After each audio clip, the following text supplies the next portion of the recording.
Our operations and business dealings must pass the eye test. And I'll explain what I mean by that. This is when business actions and operations are honest and fair, especially in the eyes of the customer or audience you're serving. This is another way of saying that you make a good and lasting impression in the hearts and minds of the audience you're servicing, of the customers that you're selling to. There are three main values to consider in this regard. Number one, transparency. This is where there isn't any shroud of mysticism that leaves your customers second guessing what your offer is or how to get what it is that you have promised them. This is where doubts are cleared and doubting Thomases are turned into believers because you put your best foot forward, as it were, as a business or a company. This is where the customer doesn't have to second guess your motives and your offerings. From interacting with your business, they can deduce what you stand for, what you're offering, what your values are. You haven't just told it to them in some fancy copy, you've actually shown it to them in your dealings and in the way your operations and systems are set up. Number two, integrity. Yeah.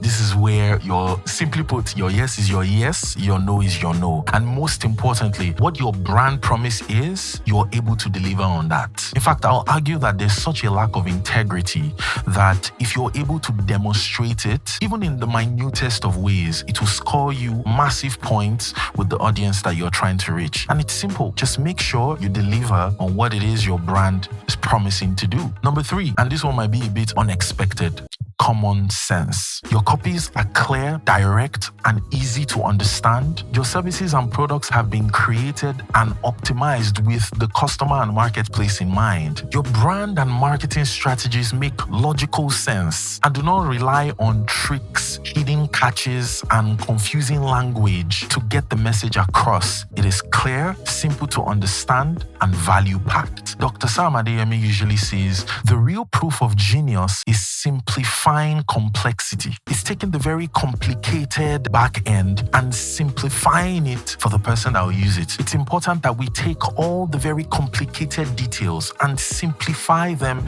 into easy, repeatable formats and workflows that people understand and can replicate time and time again. One would even argue that this is the bedrock for scaling business operations. And so these qualities must make up the foundation on which our businesses and companies are built on. And there is no better platform to build your operations on than digital media. I've said it here countless times that over the next decade, digital media will be the gateway for scaling business operations and growing companies and ideas across Africa and all around the world. And so any entity that isn't already taking full advantage of this or just underplaying its importance is in for a very, very rude awakening. And so here are some things to consider when using digital media to scale your business operations. Number one, customer service. You have to be easy to reach. Your customer service response time must be fast, honest, and satisfactory for the customer's needs. Depending on the size and scale of operations you have,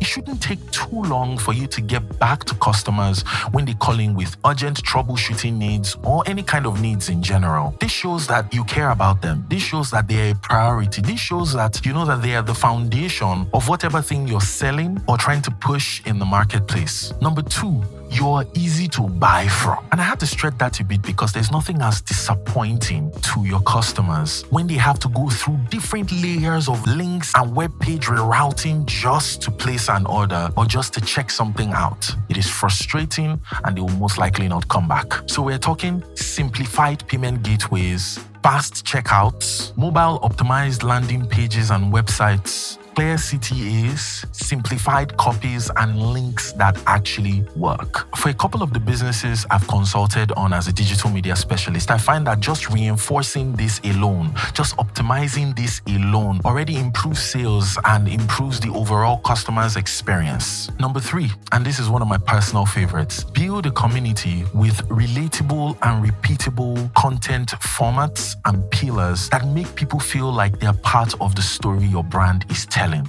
I've also said it a couple of times that we're getting to the era where brands will need to hunk down and do the dirty work of building their own audience, as opposed to just renting audiences from other people. The advantages of this are mind-blowing. First, you're not just going to build just any kind of audience, you'll be building your own audience, optimized for you, optimized for your brand's goals. These are potential people that will buy into your company's ideologies and what your company stands for. Again, I know I'm beginning to sound like a broken record, but Africans are no longer going to be sold to or sold at, whichever way you want to put it. They want to feel like they're part of the story that your brand is telling. This is one of the most proven ways long-term of cutting down customer acquisition costs and raising the lifetime value of each customer in your community. Let me just add this as a bonus.